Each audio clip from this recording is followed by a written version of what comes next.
আসসালামু আলাইকুম সুপ্রিয় ভাই ও বোনেরা, সবাই কেমন আছেন? আশা করছি সবাই ভালো আছেন। আজকে রেসিপিতে থাকছে ক্ষীর রেসিপি, আর আমি খুব অল্প দুধ দিয়ে তৈরি করে এটা দেখিয়ে দিব, আর আশা করছি সবার কাছে ভালো লাগবে।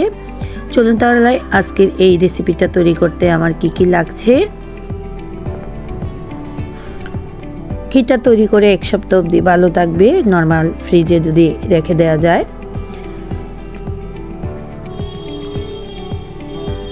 আর খুব অল্প সময়ে আমি এটা করে নিয়েছি। চলুন তাহলে ক্ষীরটা তৈরি করতে কি লাগছে।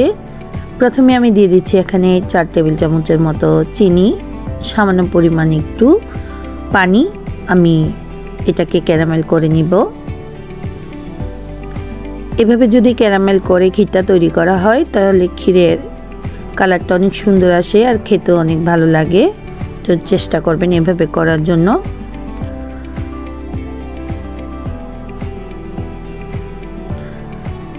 আমি আগে থেকে দুধ জাল করে নিয়েছি। এখানে 2 কেজি দুধকে আমি 1 কেজি পরিমাপ করে নিয়েছি।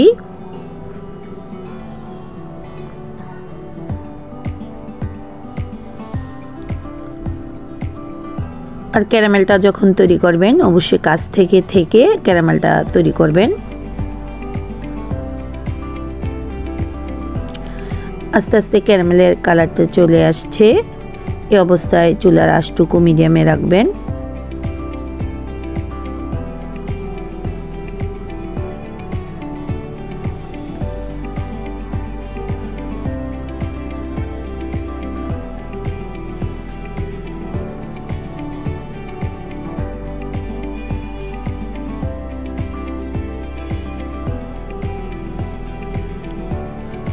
চুলার আঁচটুকু যদি বাড়িয়ে ক্যারামেলটা তৈরি করতে যান তাহলে খুব তাড়াতাড়ি ক্যারামেলটা হয়ে এবং পুড়ে যাওয়ার সম্ভাবনা থাকবে। তখন খেতে খুব একটা ভালো লাগবে না, তিতো লাগবে। তাই কাছ থেকে অল্প আঁচে এটাকে করে নিতে হবে।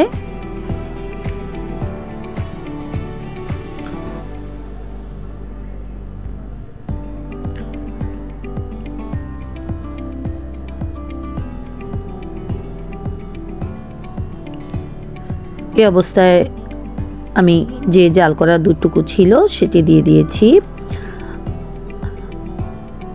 জাল করা দুধটা দেওয়ার পর ক্যারামেলটা একটু বসে যাবে, এটা নিয়ে চিন্তা করবার কিছু নেই। এখানে আমি হাফ কাপ গরুর দুধ দিয়ে দিচ্ছি, যে কোনো ব্র্যান্ডের গরুর দুধ হলে হবে।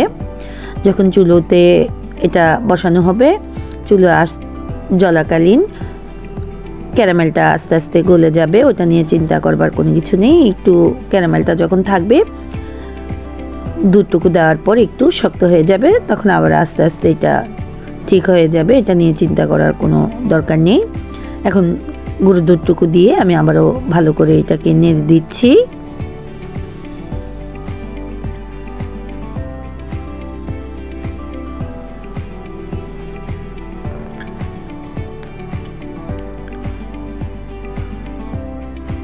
আমি আরও কিছুটা জাল করে কমিয়ে নিব। এ পর্যায়ে এখানে আমি 1 টেবিল চামচ পরিমাপ পোলাও চালের গুঁড়ি নিয়েছি, সেটাকে একটু দুধ দিয়ে গুলে আমি দিয়ে দিয়েছি। আমার ভিডিওটা স্কিপ হয়ে গিয়েছিল, তাই আমি এখানে অ্যাড করতে পারিনি। তা এখনকার গুঁড়িটা দেওয়ার পর, চালের গুঁড়িটা দেওয়ার পর এটা যখন আস্তে আস্তে ঘন হতে থাকবে, তখন অবশ্যই এটা কাছ থেকে নাড়া দিয়ে দিতে হবে, না হয় এটা দলা পেকে যাবে। তো চেষ্টা করবেন যেন কাছ থেকে চুলোর আঁচটুকু মিডিয়ামে রেখে এটাকে জাল করে নেওয়ার জন্য। আর এখানে দিয়ে দিচ্ছি 1/4 চা চামচ এলাচ গুঁড়ো, এটা সুঘ্রাণের জন্য আমি দিয়েছি। দিয়ে ভালো করে আবারও নেড়ে দিতে হবে। যদি মিষ্টি আপনাদের কাছে কম বেশি হয়ে থাকে তাহলে সামান্য পরিমাণ একটু চিনি অ্যাড করে দিলে হবে।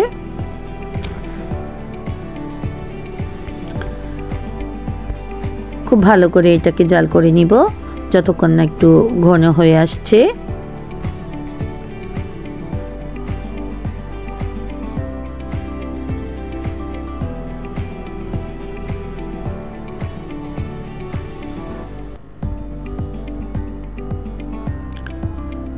আজকের এই ভিডিওটা যদি আপনাদের একটু হলেও ভালো লেগে থাকে তাহলে যারা নতুন আমার চ্যানেলে আমি তাদেরকে অনুরোধ করছি প্লিজ আমার চ্যানেলটাকে সাবস্ক্রাইব করে দিবেন এবং লাইক দিয়ে কমেন্ট অবশ্যই জানাবেন।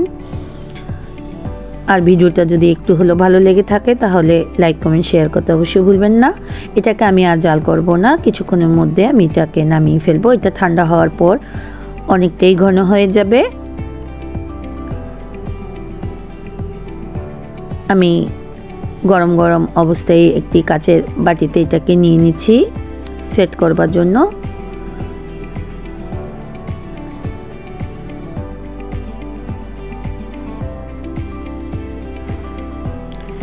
এখন এটাকে আমি ফ্রিজে রেখে দিব অনেকক্ষণ পর্যন্ত। ঠান্ডা হবার পর আমি 4-5 ঘন্টা এটাকে ফ্রিজে রেখে দিয়েছি। আর দেখুন এটা কতটা সুন্দর হয়েছে এবং অনেকটাই ঘনত্ব হয়ে গিয়েছে।